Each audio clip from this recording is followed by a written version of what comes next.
ఈ విధంగా మనము బాబు షూరిటీ మోసం గ్యారంటీ దీనికోసం మనం ఈరోజు మండల వైజ్గా నాయకులు వినిపించుకోవడము, ఈ కూటమి ప్రభుత్వం వచ్చిన తర్వాత ఫస్ట్ సారి అనుకుంటా ఈ మీటింగ్ పెట్టడం.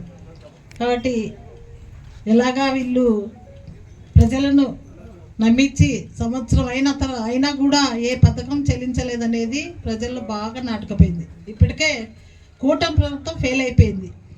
దాన్ని మనం అంతా కూడా గ్రామాలలో విస్తృతంగా ప్రచారం చేయాలని చెప్పే ఉద్దేశంతోనే ఈరోజు మనం మీటింగ్ పెట్టుకోవడం జరిగింది. కాబట్టి ఈరోజు ఈ కార్యక్రమానికి వచ్చిన వేదికపైనటువంటి మరి కన్వీనర్ రవిరెడ్డి గారికి, ప్రదీప్ రెడ్డి గారికి, వెంకటేశ్వర రెడ్డి గారికి, అలాగే జెడ్పీటీ సుంకన్న గారికి, మా సోదరులు ఎంపీటీసీ, మరి అలాగే సర్పంచ్ గారికి, ఇక్కడికి వచ్చిన మండల వైజ్గా ఉన్నటువంటి సర్పంచులకు, ఎంపీటీసీలకు, వార్డ్ మెంబర్లకు, కార్యకర్తలకు, నాయకులకు, ప్రెస్ మీడియా వారికి, ప్రత్యేకంగా నారాయణ రెడ్డి గారి అభిమానులకు అందరికీ కూడా నేను పేరు పేరున నా నమస్కారాలు తెలియజేస్తున్నాను. ఈరోజు మరి ఒక ప్రజలకిచ్చిన వాగ్దానాలన్నీ కూడా ఒక రాజకీయ నాయకుడు మైకు పట్టుకొని మనము చెప్పామంటే ఖచ్చితంగా ఆ పథకాలు చేసే విధంగా ఉండాలని చెప్పేసి మన జగనన్న నైజం. ఈరోజు ఈయన నైజం ఎట్లుంది, చంద్రబాబు నాయుడు గారి నైజం మైకు పట్టుకొని మాట్లాడితే అది చేయనని చెప్పేసి బాబు గారి నైజం. మరి ఎక్కడ ఏది ఎట్లా ఉందో మన ప్రజలంతా, రాష్ట్ర ప్రజలంతా కూడా చూస్తున్నారు. ఈరోజు ఒక్క నవరత్నాల ద్వారా ప్రజలకు మనం చెప్పామంటే అవన్నీ కూడా ఒక విలువలతో ప్రతి ఒక్కటి కూడా ప్రజలకు, నాకు ఓటు వేయని వాళ్ళకు కూడా కులం చూడను, మతం చూడను, పార్టీ చూడను, ఎవరినో చూడను, అర్హుడు అంటే చాలు ఆ పథకం పడిపోవాలని చెప్పేసి విధంగా కూడా రాష్ట్రంలో మనం 2019 నుంచి 2024 వరకు మనం చేసాం. ప్రజల వద్దకు వెళ్ళాం ధైర్యంగా. ఈరోజు ఆ గ్రేట్నెస్ అనేది, మనకు ఆ గ్రేట్ అనేది ఈరోజు కూడా అర్ధరాత్రిపై వాళ్ళ తలుపు తట్టి కూడా ఓటు అడిగే హక్కు ఒక వైఎస్ఆర్సీపీ పార్టీకే ఉందని చెప్పేసి, ఒక వైఎస్ఆర్సీపీ నాయకులకే ఉందని చెప్పేసి ఈరోజు ధైర్యంగా చెప్తున్నాం. ఆ ధైర్యం ఉంది కాబట్టి ఈరోజు జగనన్న వెళ్ళండి, గ్రామాలలో ప్రతి గడప తొక్కండి, ఆయన చేసిన మోసాలు వివరించండి. సూపర్ 6 అనుకుంటా 2024లో ఎలాగ ప్రజలను కూటమి వాళ్ళంతా ప్రాంతం పట్టుకొని ప్రతి వాళ్ళకి కూడా ఈరోజు మరి ఏమేమి అందిస్తామనేటివో అన్నీ కూడా సంవత్సరం పైగా అయిపోయింది. మరి 3 సిలిండర్లు ఈ సంవత్సరంతో పోతే 4వ సిలిండర్ కూడా రావాలి. మరి ప్రతి ఇంటికి ఎన్ని సిలిండర్లు ఇచ్చాడో, ఎంతమందికి 18 ఏళ్ళు నిండిన వాళ్ళకి ఎంతమందికి డబ్బులు వేసాడో, ఎంతమంది రైతన్నలకు డబ్బులు పడ్డాయో, ఎంతమందికి ఇన్సూరెన్స్ కట్టాడో, ఎంతమందికి మరి పథకాలు ఇచ్చాడో, అమ్మఒడి ఇచ్చాడో, మరి ఇవన్నీ కూడా ఎన్ని ఇచ్చాడో మీరంతా కూడా వెళ్ళండి అని చెప్పేసి ఈరోజు మనకి మన అధ్యక్షులు జగన్మోహన్ రెడ్డి గారికి చెప్పడం జరిగింది. దానికి అనుగుణంగా మనం లాస్ట్ నియోజకవర్గ స్థాయిలో పెద్ద ఎత్తున కూడా మనము జనాలంతా పాల్గొని విజయవంతం చేయడం జరిగింది. మన నియోజకవర్గం మొత్తం పోయిన 8వ తేదీ మళ్ళా కూడా మండల స్థాయిలో ప్రతి మండలం కూడా ఎందుకు కార్యకర్తల్ని, సర్పంచులను, ఎంపీటీసీలను, ప్రతి నాయకులను, కార్యకర్తలు పిలుచుకొని సమావేశం పెట్టాల్సిందంటే ప్రతి గ్రామం తిరగాలి. మీరు గ్రామ స్థాయిలో సర్పంచులు, ఎంపీటీసీలు ఏ గ్రామంలో అయితే తిరుగుతారో ఆ రోజు ఖచ్చితంగా మీరు ముందస్తుగా పేర్లు ఇచ్చుకోండి. ఏ ఊర్లో ఎక్కడెప్పుడు ఏ ఊర్లో తిరగాలని చెప్పేసి కన్వీనర్ గారికి ఇచ్చుకోండి పేర్లు. నాకు ఆయన తెలియజేస్తాడు పలాని గ్రామంలో పలాని ఊరని. లేదు నేను వచ్చినా కూడా మీరు అమ్మ వచ్చి స్టార్ట్ చేయమని చెప్తే నేను కూడా మీ గ్రామానికి వచ్చి ఆ రోజు స్టార్ట్ చేసి వస్తాను. ఆ రోజు నుంచి మీరు ఇళ్ళకి తిరిగి మన బాబు గారు, మన సీఎం గారు ఎలా మోసం చేశాడో, చంద్రబాబు నాయుడు గారు అవన్నీ కూడా విస్తృతంగా ప్రజల్లోకి తీసుకెళ్ళండి అని చెప్పేసి మిమ్మల్ని కోరుచున్నాను. ఆ విధంగానే చేయాలని చెప్పేసి ఉద్దేశంతోనే ఈరోజు ప్రతి నాయకుడిని, కార్యకర్తని ఇక్కడికి తీసుకురావడము, సర్పంచులను, ఎంపీటీసీలను అందరినీ కూడా ఇక్కడికి గ్యాదర్ చేయడం కూడా జరిగింది. కాబట్టి ప్రతి వాళ్ళు కూడా ఈ విస్తృతంగా వాళ్ళు చేసే మోసాల్ని ఆల్రెడీ తెలుసు ప్రజలకి. కానీ మళ్ళీ మనం ఇళ్ళకి వెళ్ళే గుర్తు చేసే, ఎందుకంటే రేపు లోకల్ బాడీ ఎలక్షన్లు వస్తే మనకంతా కూడా వాళ్ళు చేసిన మోసాలు మళ్ళా కూడా ప్రజలు మోసపడకూడదు. ఆల్రెడీ మోసపోయాం మనం. మనకంటే ఎక్కువ ఎప్పుడు కూడా ఎవరు కూడా చేయరు అనేది ప్రజల్లో కూడా, జగన్మోహన్ రెడ్డి కంటే ఎక్కువ ఎవరు కూడా చేయరు ప్రజలకు అనేది ఆల్రెడీ తెలిసిపోయింది రాష్ట్రంలో. మళ్ళా కూడా వాళ్ళే సర్వే చేస్తున్నారు. వాళ్ళు చేసిన సర్వేలలో కూడా ఇప్పుడు ఎలక్షన్లు పెట్టినా కూడా బంపర్గా జగన్మోహన్ రెడ్డి గారు సీఎం అవుతాడని చెప్పేసి కూడా అన్ని సర్వేలు కూడా తెల్లమవుతున్నాయి. అప్పుడే సంవత్సరం లోపలే. కాబట్టి మీరంతా కూడా జాగ్రత్తగా ఏ గ్రామంలో ఎవరెవరు మరి పేర్లు ఇస్తే మీరంతా కూడా అమ్మ రావాలి అని చెప్తే నేను కూడా వచ్చి ఆ గ్రామంలో మరి క్యూఆర్ కోడ్ని స్టార్ట్ చేసి వస్తాను. తర్వాత మీరు తిరిగేటప్పుడు కన్వీనర్ని పిలుచుకోండి, జెడ్పీటీసీని పిలుచుకోండి, మన మండల వైజ్గా ఎంపీపీ గారిని పిలుచుకోండి. ప్రతి ఒక్కరు కూడా సర్పంచులు ఎంపీటీసీలు అందరూ కూడా పాల్గొని గ్రామాన వీళ్ళు చేసిన మోసాలన్నీ కూడా మరి మీరు తెలియజేయాలని చెప్పేసి మళ్ళా కోరుచున్నాను. ఆ కార్యక్రమానికి ఖచ్చితంగా మనము పత్తికొండనే ముందుండాలని చెప్పేసి మిమ్మల్ని కోరుచున్నాం. ఇంతవరకు 2019 నుంచి 24 వరకు ఏ ప్రోగ్రాం చేసినా మీ దయాదాక్షిణాలతో మీరంతా ఇచ్చిన సేవలతో ఈరోజు పత్తికొండ ఎమ్మెల్యే, మాజీ ఎమ్మెల్యే అంటే ఇప్పుడు కూడా ఎమ్మెల్యేనే. ఇందాక నా సోదరు ఆల్రెడీ మాజీ ఎమ్మెల్యే అనక ఎమ్మెల్యే అనేసింది. అంటే ఎట్లాగా ప్రజల్లోకి వెళ్ళిపోయింది. కాబట్టి మనమంతా కూడా ఆ దిశ వైపు అడుగు వేసి ప్రతి గ్రామంలో తిరగాలి. ఎక్కడన్నా వాళ్ళు కూడా ఏదో సుపరిపాలన అనుకుంటా తిరుగుతున్నారట. ఏటికి మీ సుపరిపాలన అనేది నాకు అర్థమైతలేదు. ఎందుకు తిరుగుతున్నారో కూడా అందరూ కూడా ఇదే ఆశ్చర్యపోతున్నారు. రాష్ట్రంలో ఎందుకు సుపరిపాలన మీది? నిన్న ఒక బీసీ మహిళ కృష్ణా జిల్లాలో మరి హారిక అనే జెడ్పీసీ చైర్పర్సన్ని ఏదో మీటింగ్లకు ఏదో సమావేశానికి వెళ్తుంటే దారిలో అడ్డం కాసి ఇదే విస్తృత సమావేశానికి అనుకుంటా వెళ్తుంటే భారీగా వైసీపీ నాయకులు కార్యకర్తలు తరలి వెళ్తుంటే చూసి ఓర్వలేక వాళ్ళ భార్యాభర్తలు జీప్లో పోతుంటే అడ్డుగాసి ఒక బీసీ మహిళని చూడకుండా హారిక గారిని ఎలాగా అరాచ్మెంట్ చేశారో 1 గంట సేపు రాళ్లతో దాడి చేసి ఆమె కూడా నాలాగనే గట్టిది ఉండేట్లుంది. అయినా కూడా బాగా వాళ్ళని బాగా ఎదిరించి చేసి మళ్ళా కూడా స్థాయికి వస్తే పక్కనే ఉన్న పోలీసులు కూడా దగ్గర పంపిన పరిస్థితి ఈ కూటమి ప్రభుత్వం.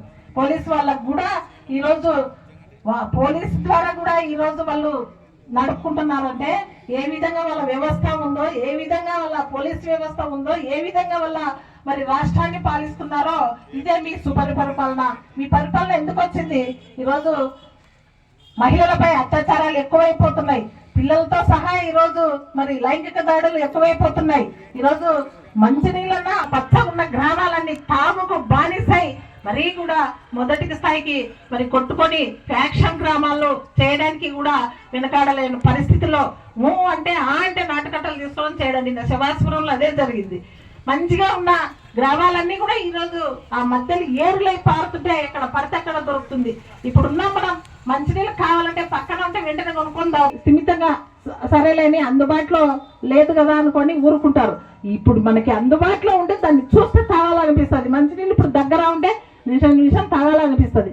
అది అందనంత దూరంలో అంటే సరేలే కొంచెం ఉండి తాగుదాం అనేది అట్లా ఉంటుంది. మీరు ఏం చేస్తున్నారు? కూటమి వాళ్ళు అందుబాటులో ఎక్కడ పడితే అక్కడ గ్రామాల్లో దగ్గరగా ఎక్కడ పడితే అక్కడ ఇళ్ల మధ్యలో బెల్ట్ షాపులు, ఊరికి 5-6 బెల్ట్ షాపులు పెట్టుకొని ఈరోజు దుర్మార్గంగా మహిళలపై అత్యాచారాలు, లైంగిక దాడులు ఈ విధంగా మరి ప్రజాప్రతినిధుల్లో ఉన్న మహిళలను మరి ఎక్కడ పడితే అక్కడ మన మాజీ మంత్రులను మరి ఎంపీలను ఈరోజు అనగం సురేష్ గారిని అలాగే కేసుల మీద కేసులు పెట్టుకుంటూ మరి అరాచ్మెంట్ చేయడం జరుగుతుంది. అలాగే గోవర్ధన్ రెడ్డి గారిని కాకాని ఆయనను అంతే జైల్లో వేసి, ఎందుకంటే ప్రశ్నిస్తున్నారు కదా, ఎవరు ప్రశ్నిస్తే వాళ్ళని జైలు వేయడము, 4-5 కేసులు పెట్టడం, 6 నెలలు జైల్లో ఉంచడం. మొన్న వంశీ గారిని అలాగే వేధించారు. ఆయనకు ఆరోగ్యం బాగాలేకున్నా ఉప్పు తిప్పలు పెట్టి కేసు మీద కేసు పెట్టుకుంటూ అలాగే చేశారు. ఇలాగ చెప్పుకుంటూ పోతే వీళ్ళ పరిపాలన అంతా కూడా సుపరిపాలన కాదు, శుద్ధ దండగా పరిపాలన అని చెప్పేసి నేను చెప్తున్నా. నిజంగా ఈరోజు మళ్ళా మీరు ఏ ముఖం పెట్టుకొని మళ్ళీ తిరుగుతున్నారో లేదో మనమే ఆలోచించాలి. ఏ గ్రామానికి వచ్చినా వాళ్ళు ఇళ్ళ వరకే వెళ్తున్నారేమో, మనం అట్లా కాదు. జగనన్న గడప గడప అంటే జగనన్న గుర్తొచ్చేలాగా ప్రతిపక్షం ఇట్లా కూడా కరపత్రాలు తీసుకుపోయి మీకు ఇవి వచ్చాయి, రాని వాళ్ళు ఏమన్నా ఉంటే అధికారులను తీసుకొని పోయి మనం రాని వాళ్ళు ఏదన్నా టెక్నిక్ చిన్న ఏమన్నా ప్రాబ్లమ్స్ ఉన్నా కూడా మనం దగ్గరకు వెళ్ళి సాల్వ్ చేసిన పరిస్థితులు, అది గడప గడప తిరగడం అంటే. ఈరోజు ఏదో జగనన్న చేశాడు మీరు వాడిని ఇంట్లో కంటే, జగనన్న ఇచ్చిన పథకాలు 99% చేసి ప్రజల వద్దకు వచ్చాడు. అప్పుడు గడప గడప తిప్పాడు ఎమ్మెల్యేలను, మంత్రుల్ని. నువ్వేం చేసావయ్యా?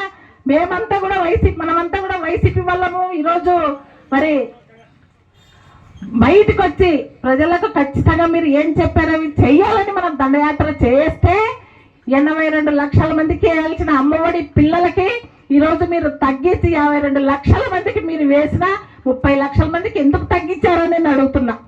అందులో కూడా పన్నెలకు ఒకరికి పడ్డాయి, పండుగలకు ముగ్గురు పడ్డాయి. మీ ఇష్టం వచ్చినట్లుగా మీ టీడీపీ వాళ్ళకి తప్ప ఎవరికి కూడా మీరు పథకాలు ఇచ్చారో లేదో మాకైతే అనుమానమే. ఎందుకంటే ఆల్రెడీ అనేసాడు ముఖ్యమంత్రి చంద్రబాబు నాయుడు గారు, వైసీపీ వాళ్ళకి ఏ పని చేయొద్దండి, చేస్తే వాళ్ళకి పాముకు పాలు పోసినట్లే అని చెప్పి ఆయన నోట్ నుంచి అన్నాడు. కాబట్టి మేము మీరు ఇచ్చినా కూడా నమ్మే పరిస్థితిలో లేరు వైసీపీ వాళ్ళు. మరి ఆయన ఆలోచనలు ఎక్కడ, మన జగనన్న ఆలోచనలు ఎక్కడ? ఆయన రైతన్నకు రారాదు. ఆ వైఎస్ఆర్ కుటుంబం అంటేనే రాజశేఖర రెడ్డి గారు ఉన్నప్పుడు 15,000 కోట్లు ఆ రోజు, అది ఎలక్షన్లో హామీ కాదు రాజశేఖర రెడ్డి గారు ఇవ్వడం. అప్పట్లో ఎలక్షన్లో హామీ కాకుండా రైతుకు రుణమాఫీ చేసిన ఘనత డాక్టర్ రాజశేఖర రెడ్డి గారికే దక్కిందని చెప్పేసి తెలియజేస్తున్నా. ఈరోజు నిజంగా ఏ పథకం చూసినా వైఎస్ఆర్ని గుర్తు చేసుకుంటే ఆరోగ్యశ్రీ, 104 ఇవన్నీ కూడా గుర్తొచ్చాయి. రైతాంగం అనేది ఎలా ఉంటుందో, పేదవాడిని కూడా రైతే రాజు అనేటట్లుగా చేసిన గొప్ప వ్యక్తి డాక్టర్ రాజశేఖర రెడ్డి గారు. జగనన్న అంటే నాన్న కంటే 2 అడుగులు ముందు వేయాలని చెప్పేసి రైతన్నలకు ఉచిత ఇన్సూరెన్స్ కట్టిన ఘనత ఒక జగనన్నకే దక్కిందని చెప్పేసి ఈరోజు మనం గుర్తు చేసుకుంటాం. ఈరోజు ఏది చూసినా, ఈరోజు మరి మొన్ననే చంద్రబాబు నాయుడు గారు తన కొడుకును ముందర పెట్టుకొని ఆ మాట అన్నాడు, ఈ మైండ్ లో విద్యార్థులకు ఈ విధంగా పిల్లలందరికీ కూడా ఉచితంగా మంచి ఆహారాన్ని అందిస్తానని చెప్పేసి అమ్మఒడి అనే పదం ఆయన నుంచే సృష్టించబడిందని చెప్పేసి ప్రజలకంతా తెలుసు. ఉన్నది లేనట్లు, లేనది ఉన్నట్లు గ్రాఫిక్ చూపించింది నేను చేశానని చెప్పేసి తెలంగాణలో అంటున్నాడు కదా, మొత్తం నేను హైదరాబాద్ అంతా నేనే చేశానని చెప్పేసి వాళ్ళు ట్రోలింగ్ ఇస్తున్నారు. మీరంతా చూసారా లేదో? హైదరాబాద్ లో 2 నాళ్ళు పోతే ఈయన మతి స్థిమితం తప్పి ఏమేం మాట్లాడతాడో కూడా ఎవరికి అర్థం కాలేదని చెప్పేసి ట్రోలింగ్ అంతా పెడుతున్నారు. మీరు సోషల్ మీడియాలో వస్తున్నాయి, అవన్నీ కూడా మీరు చూసారా లేదో? అటువంటి 4 సార్లు ముఖ్యమంత్రి అయిన చంద్రబాబు నాయుడు గారికి మళ్ళీ ఇళ్ళకు పింఛన్ పంచుదామనే ఆలోచన ఎందుకు రాలేదనేది ఈరోజు అందరూ అనుకుంటున్నారు. ఈరోజు అది నీకు నచ్చింది కాబట్టి నువ్వు కూడా ఈరోజు నేను పంపుతాను ఇంట్లోకని అంటున్నావు. ఈరోజు అమ్మఒడి అనేది ప్రతి పిల్లలు చదవాలి అని చెప్పేసి ప్రతి ఒక్కటి జగనన్న పెట్టాడు కాబట్టి ఈరోజు నువ్వు కూడా జగనన్న కంటే కొంచెం ఎక్కువ ఇస్తానని చెప్పి అన్ని అబద్ధాల హామీలు ఇచ్చి ఈరోజు అదే పథకాలకి పేరు వేరే పెట్టి కొంచెం నేను ఎక్కువ ఇస్తానని చెప్పేసి మరి చెప్పి ఈరోజు ప్రజలకు అంతా కూడా శుద్ధదండ పాలన చేసి రాష్ట్రంలో అరాచకత్వం, రాష్ట్రంలో అరాచకాలు, రాష్ట్రంలో మరి ఏదైనా చిన్న నాయకుడు గొంతెత్తి ఏదైనా ప్రశ్నిస్తే ఆ నాయకుడిని పోలీసు ద్వారా హరాస్మెంట్ చేసేది, తప్పుడు కేసులు పెట్టించేది, పోలీసు ద్వారా ఒత్తిడి తీసుకొచ్చి, ఇంకా మన సైడ్ చాలా తక్కువ ఉన్నాయి కానీ అటు సైడ్ అయితే చాలా అరాచకాలతో మరి పొద్దు ముడితే ఏమైతాయనో ఈ విధంగా కూడా ఈరోజు రాష్ట్ర పాలన జరుగుతుంది. ఇలాంటి పాలన మనకు అవసరమా అని అడుగుతున్నాను. ఇలాంటి పాలన, ఇలాంటి సీఎం మనకు అవసరమా అని చెప్పేసి ఈరోజు అడుగుతున్నాం. ఈరోజు మరి మనం ఉన్నట్లుగా మన గ్రామంలో మనం ప్రచారం చేసుకుందాం. చంద్రబాబు నాయుడు గారు ఏ విధంగా ఎలక్షన్ల కంటే ముందు చెప్పాడో అవన్నీ కూడా ఈరోజు ఇచ్చారా అని చెప్పేసి మనం ఇళ్లలో మీరు ఊరు గ్రామాన తెలియజేయాల్సిన బాధ్యత మన పైన ఉంది. ఈరోజు కావాలంటే కూడా ఏ గ్రామానికి కూడా నేను రమ్మంటే కూడా వస్తాను ఖచ్చితంగా. ఎందుకంటే నేను మీరు మీ గ్రామంలో తిరుగుతారు, ఈజీ అయిపోతుంది.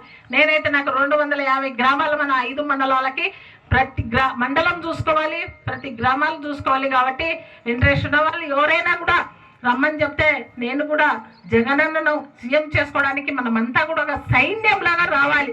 ఈరోజు బాల్ ఇస్త్రీ వాళ్ళ చేతిలో పడింది బాలు. ఆ బాలుతో వాళ్ళు ఎలా ఆడుకుంటున్నారో చూస్తున్నాం.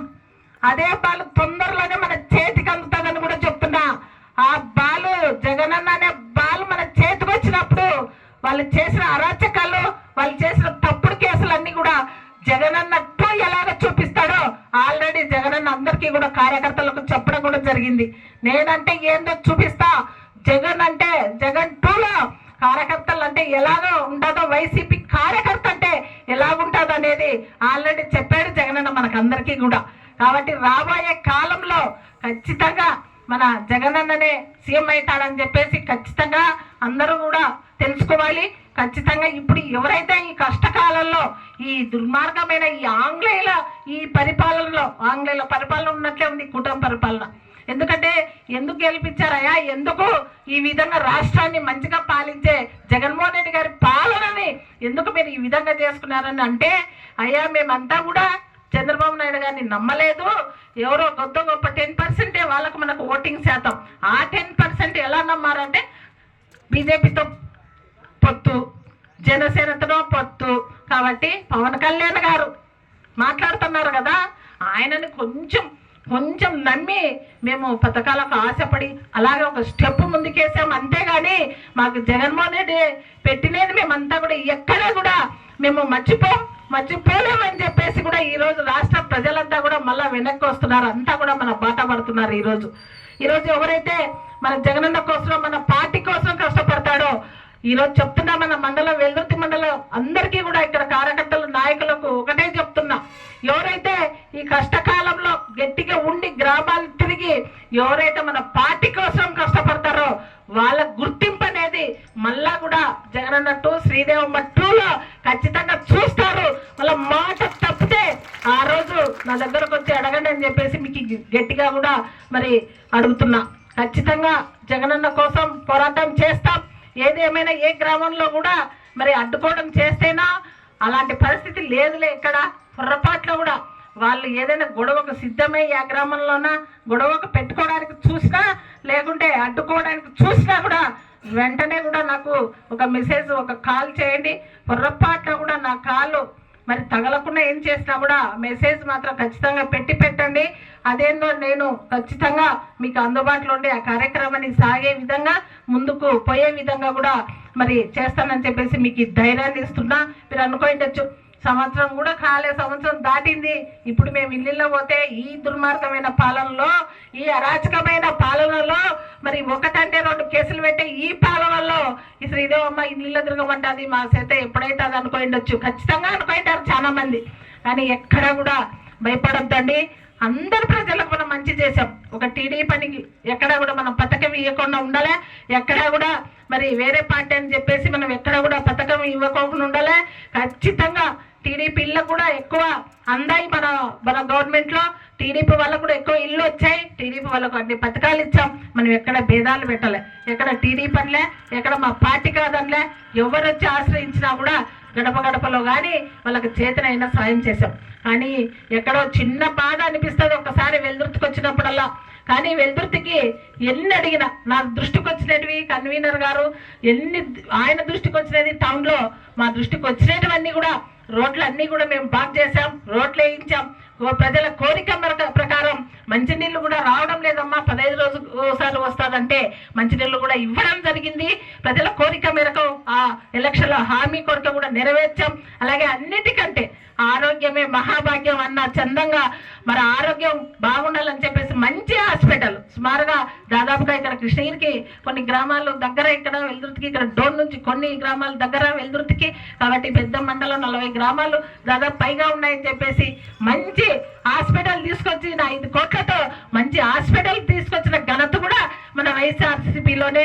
మరి రామల్లకోట రోడ్ అయితేనే, ఎల్బండ రోడ్ అయితేనే, మీ కొట్టాల రోడ్ అయితేనే, ఇవన్నీ కూడా ఇంకా చాలా రోడ్లు ఎప్పుడు కూడా శ్రీరంగాపురం రోడ్ అయితేనే ఎక్కడ కూడా మనము చెప్పినవన్నీ కూడా చేసి చూపించాం. కానీ ఈరోజు టౌన్ వాళ్ళకి చెప్తున్నా, ఎక్కడన్నా టౌన్ వాళ్ళు ఉంటే కూడా ఒక్కసారి నా బాధ అర్థం చేసుకోండి. అసలు నేను ఏం చేసినా మీకు ద్రోహం, మీరు చేసిన పనులు నేను ఏం చేయకపోయినా ఎల్లప్పుడూ మీకు అందుబాటులో ఉండి సుమారుగా ఎన్నోసార్లు మీ వెల్దుర్తి గ్రామానికి వచ్చి నేను మండల ఆఫీసులో కానీ కూర్చొని ప్రజల బాధలని విని చేశాను. కానీ మీరు ఎందుకు టౌన్ ఈ విధంగా చేశారో నాకు ఎక్కడా కూడా అర్థమవుతలేదు. నేను చేసిన ద్రోహమేమో అడిగినా కూడా ఎవరు ముందుకు రావడం లేదు. సంవత్సరం అవుతుంది, ఇదే బాధ, ఇదే ఆవేదన. ఆ తప్పు మళ్ళా కూడా తెలుసుకోండి. ఆ తప్పు మళ్ళీ చేయొద్దండి. ఇప్పటి నుంచైనా ఎవరు మంచి వాళ్ళు, ఎవరు ఎన్నిసార్లు 5 సంవత్సరాలకి ఎమ్మెల్యేని చూసాం, ఎన్నిసార్లు మా గ్రామానికి వచ్చి మా గడప వచ్చింది శ్రీదేవమ్మ అని చెప్పేసి ఒకసారి గుర్తించాడని చెప్పేసి మిమ్మల్ని వేడుకుంటున్నా. మళ్ళా ఆ తప్పు చేయొద్దండి. ఏదైనా ఉన్నా కూడా మా కుటుంబం కొత్త కాదు, మీకు నేను కొత్త కాదు, నారాయణ రెడ్డి అన్న కొత్త కాదు. నాది ఒక్కటే ధ్యేయం, నారాయణ రెడ్డి ఆశయాల కోసం మీరు చూపిస్తున్న ప్రేమ విశ్వాసాల కోసం నేను రాజకీయాలకు వచ్చాను కానీ లేకపోతే నేను ఏదో ఎమ్మెల్యే అయిపోయి ఏదో మంత్రి అయిపోయి ఏదో నేను సంపాదించుకొని నేను కూడబెట్టుకోవాలి నా పిల్లలు కానీ నేను ఎప్పుడు కూడా అనుకోను. ఎప్పుడు కూడా నారాయణ రెడ్డి ఆశయాలు నెరవేర్చాలని మరి జగనన్న పార్టీ ఎప్పుడు కూడా వెల్దుర్తి మండలం ఫస్ట్ ఉండాలని చెప్పేసి నేను కృషి చేస్తాను, చేయబోతున్నానని చెప్పేసి ఎప్పుడు కూడా శ్రీదేవమ్మ మీ వెంట ఉంటుంది, కుటుంబం అంతా మీ వెంట ఉంటుంది అని చెప్పేసి ఒకటి మర్చిపోవద్దండి. ఎందుకంటే మీకు ఎక్కువ చెప్పాల్సిన అవసరం లేదు. ఫస్ట్ నుంచి కూడా ఈ వెల్దుర్తి మండలానికి మా కుటుంబం ఎప్పుడు కూడా శివారెడ్డి మా ఉన్నప్పటి నుంచి, తర్వాత నారాయణ రెడ్డి ప్రదీప్ రెడ్డి గారు ఉన్నప్పటి నుంచి కూడా ఈ మండలం ఎప్పుడు కూడా పనులు చేయించుకున్నారు, మేము కూడా చేసాం. కానీ మరి టౌన్ వాళ్ళు ఎందుకు మోసం చేయాల్సి వచ్చిందో, మోసం చేశారో లేదో తెలియదు, నేను అనను. కానీ మరి ఏం ఫాల్ట్ ఉందో మొత్తానికైతే మళ్ళీ టౌన్ మాత్రం చాలా లాస్ చేసింది. అది చాలా బాధాకరమైన విశేషం. మళ్ళా తప్పులు చేయొద్దండి. ఎవరైతే మీకు మంచి చేస్తారో వాళ్ళని ఆలోచించి మీ ఓటుకు మీరు వినియోగించుకోండి అని చెప్పేసి మిమ్మల్ని కోరుచున్నాను.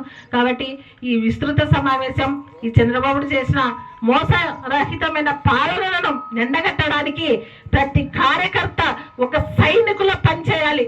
ప్రతి గ్రామంలో ప్రతి ఊరు అక్కలకు అమ్మలకు అందరికీ కూడా అక్క మీకు 3 సిలిండర్లు వచ్చాయా, అప్పుడు చెప్పాడు కదా 18 ఏళ్ళు నిండాయా, 1500 వచ్చాయా నెలకి, అక్క మీకు ఉచిత బస్సు ఎక్కిపోతున్నారా, ఈ కర్నూలు డిస్టిక్లో ఎక్కడికన్నా బస్సు ఉచితంగా వస్తుందా, మరి ఎక్కడైనా కానీ ఉచిత ఇన్సూరెన్స్ కానీ ఉచిత రైతన్నలకు ఏదైనా ఒక గిట్టుబాటు ధర వచ్చిందా, ఒక లేకుంటే పండిన పంటకి గిట్టుబాటు ధర లేక సరైన టయానికి వర్షాలు పడక ఎండల కాలంలో వానలు, వానకాలంలో ఎండలు, మరి మార్పిడి అనేది చంద్రబాబు నాయుడు కాలంలో ఒక మార్పు అనేది వచ్చింది. మేలో మంచి ఎండలు ఉండాల్సినది వర్షాలు, జూన్ జూలై వర్షాలు పడాల్సింది మండు టెండలు. ఇది చంద్రబాబు నాయుడు గారి దుస్థితి. చంద్రబాబు నాయుడు గారు వస్తే రాష్ట్రానికి ఒక వికృతమైన ఒక వాతావరణం సృష్టిస్తుంది. కాబట్టి ఈరోజు మనమంతా కూడా కలిసికట్టుగా మనమంతా కూడా జగనన్నను సీఎం చేసుకోవడానికి ఖచ్చితంగా మనమంతా కూడా ఒక సైనికులుగా తయారైపోయి సైనికులుగా ప్రతి ఒక్కరు కూడా ఏ మండలంలో ఏదున్నా కూడా వెంటనే ఒక ఫోన్ కొట్టండి, మీకు అందుబాటులో మీకు ఎక్కడ ఏ ఇబ్బంది కలగకుండా చూసే బాధ్యత తీసుకుంటానని చెప్పేసి మీకు అందరికీ కూడా ఈరోజు మాటిస్తున్నా. అందరూ కూడా రేపు నుంచి స్టార్ట్ చేసుకోండి. ఈ మండలాలు పెట్టుకోవడానికి ఈరోజు మన సమావేశం పెట్టుకోవాల్సిన ముఖ్య ఉద్దేశం ఇదే. ఈరోజు ఏ గ్రామంలో ఎవరెవరు ఎప్పుడు స్టార్ట్ చేస్తారు, రేపు నుంచి అన్ని గ్రామాలు స్టార్ట్ చేయాల్సిందే. కానీ కొంచెం పెద్ద గ్రామాలు నేను కూడా సందర్శిస్తా, ఇట్లా రామలకోట అంట, కలుగొట్ల లాంటివి పెద్దవి కొంచెం నేను పోయి కొంచెం క్యూఆర్ కోడ్ విడుదల చేసేసి స్టార్ట్ చేయించి వస్తానని అనుకుంటున్నా. ఇంట్రెస్ట్ ఉండి ఎవరైనా కూడా టౌన్లో కానీ ఎక్కడైనా కానీ రావాలంటే కూడా వస్తాను. ఏమన్నా తొందరగా మీరు పేర్లు ఇచ్చి, ఇది ఉండేది మనకు 5 వారాల ప్రోగ్రాం కాబట్టి ఖచ్చితంగా ఊరు తిరగాలి. మరి ఖచ్చితంగా అంతా మన సర్పంచులు, మన ఎంపీటీసీలు మన వాళ్ళే ఉన్నారు కాబట్టి అందరూ ఒక నాయకులు, కార్యకర్తలు, సర్పంచులు, ఎంపీటీసీలు, మళ్ళీ ఎంపీపీలు, మరి అలాగే జెడ్పీటీసీలు, కన్వీనర్లు అంతా ఒక బాధ్యత రహితంగా తీసుకొని ఈ ప్రోగ్రామ్ని సక్సెస్ చేయాలని చెప్పేసి మిమ్మల్ని అందరినీ కూడా కోరుచున్నాను. మళ్ళా ప్రజలకు అందుబాటు ఉండే ఎమ్మెల్యేలను, మరి రాష్ట్రాన్ని బాగుపరిచి చెప్పే విధంగా చేసే ముఖ్యమంత్రిని ఎన్నుకోవాలి. కాబట్టి బాగా ఆలోచించి ముందడుగు వేయాలి. మనమంతా కూడా మొన్న చెప్పాడు జగనన్న మొన్న మాకు మీటింగ్లో, ఆయన మాతో మీలాగా మీరు ఎలాగ వచ్చారో నేను ఎలాగ మాట్లాడుతున్నానో మమ్మల్ని అందరినీ పిలిచి ఇదే ప్రోగ్రామే మాకు కూడా అక్కడ స్టేట్లో పెట్టేశాడు.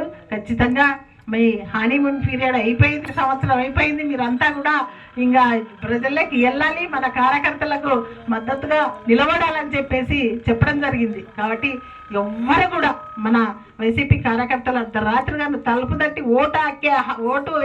ఓటు వేయండి అని అడిగి మాత్రమే ఉంది, మన వైఎస్ఆర్సీపీ కార్యకర్తకు మాత్రమే ఉంది. కాబట్టి ధైర్యంగా వెళ్ళండి. ఆయన మోసాలని బాబు షూరిటీ మోసం గ్యారెంటీ అనే ప్రోగ్రామ్ని విజయవంతం చేస్తారని చెప్పేసి మీ అందరికీ కూడా, ఇంకా రాని వాళ్ళకు కూడా ఈ సమావేశం గురించి, ఈ ప్రోగ్రాం గురించి చెప్పి మీ గ్రామంలో మీటింగ్ పెట్టుకొని అందరూ సమన్వయంగా పనిచేయాలని చెప్పేసి మిమ్మల్ని అందరినీ కూడా కోరుకుంటూ, ప్రతి ఒక్కరికి కూడా ఇక్కడికి వచ్చి విజయవంతం చేసినారు కాబట్టి మళ్ళా కూడా పేరున మీ అందరికీ కృతజ్ఞతలు తెలుపుకుంటూ సెలవు తీసుకుంటున్నాను.